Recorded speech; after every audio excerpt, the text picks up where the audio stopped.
আজ আমার লাশটা বৃদ্ধাশ্রমের ছেলেরাই কাঁধে চাপিয়ে নিয়ে যাচ্ছে। না, আমার ছেলে আসতে পারেনি, খুব ব্যস্ত। আমারও কোনো অভিযোগ নেই।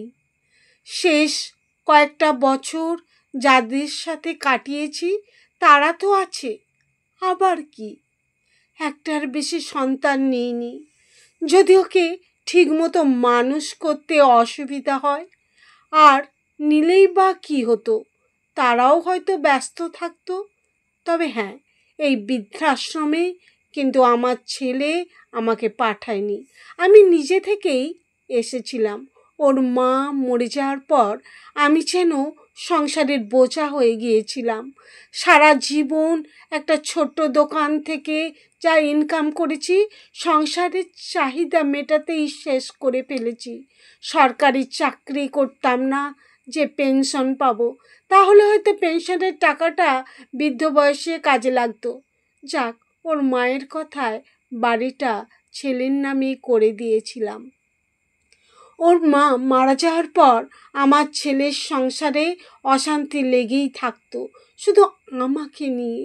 আমার শরীর খারাপ, সব কাজ কে করবে? আমার গাদা গাদা টাকার ওষুধ কে কিনবে?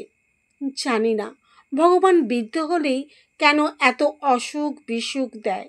এই অশান্তির মাঝে নিজেকে কেমন যেন অপরাধী অপরাধী মনে হতো। তবু নাতিটার জন্য থেকে গিয়েছিলাম। কিন্তু একদিন খুব ইলিশ খাওয়ার ইচ্ছে হয়েছিল। ছেলেকে গিয়ে বললাম, বাবা আজকে একটু ইলিশ আনবি?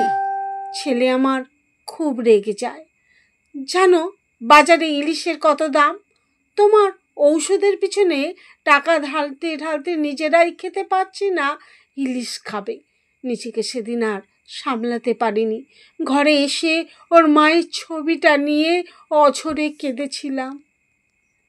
ওর মা সব কিছু দিয়ে দিলেও ওর বিয়ের সীতাহারটা আমার কাছে রাখতে বলেছিল, আর বলেছিল যেদিন খুব বিপদে পড়বে সেদিন এটা বিক্রি করে দিও। সকালে ছেলেকে ডেকে শান্ত গলায় বললাম, বাবা এখানে সারাদিন একা একা থাকি আর ভালো লাগে না। যদি তুমি আমাকে কোনো বৃদ্ধাশ্রমের একটা ব্যবস্থা করে দাও তাহলে খুব ভালো হয়। ছেলে একটু রাগ করেই বলল, বৃদ্ধাশ্রমে তো আর এমনি এমনি রাখে না, অনেক টাকা লাগে, কোথায় পাবো? আমি বললাম, সে চিন্তা করো না তুমি, একবার নিয়ে চলো, আমি কথা বলে দেখি। ঠিক আছে বলে ছেলে বেরিয়ে গেল। শেষে আমিই বের হলাম। পাড়ার ক্লাবে অসিত বলে একটা ছেলে ছিল, এনজিও করে। তাকে বলতে সে নিয়ে আসে এই বৃদ্ধাশ্রমে। আমার দেয়ার কিছু ছিল না, একমাত্র ওর মায়ের হাড়টা ছাড়া। ওইটাই ওদের হাতে তুলে দিয়েছিলাম। সেই থেকে এখানেই ছিলাম। একবার ছেলে এসেছিল এখানে থাকার টাকা কোথায় পেলে জানতে, আর আসেনি। আজ ওরা জানিয়েছিল তবু এলো না। একজন অনাথ শিশু ঠিক মানুষ হয়ে যায় বাবা মা ছাড়া, কারণ তাদের পিছনে মনে পড়ার মতো কিছু নেই।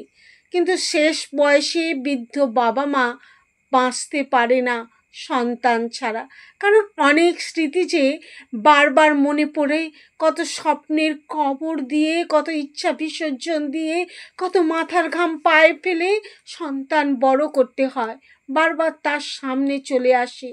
তাই তাদের কষ্টটা অনেক বেশি।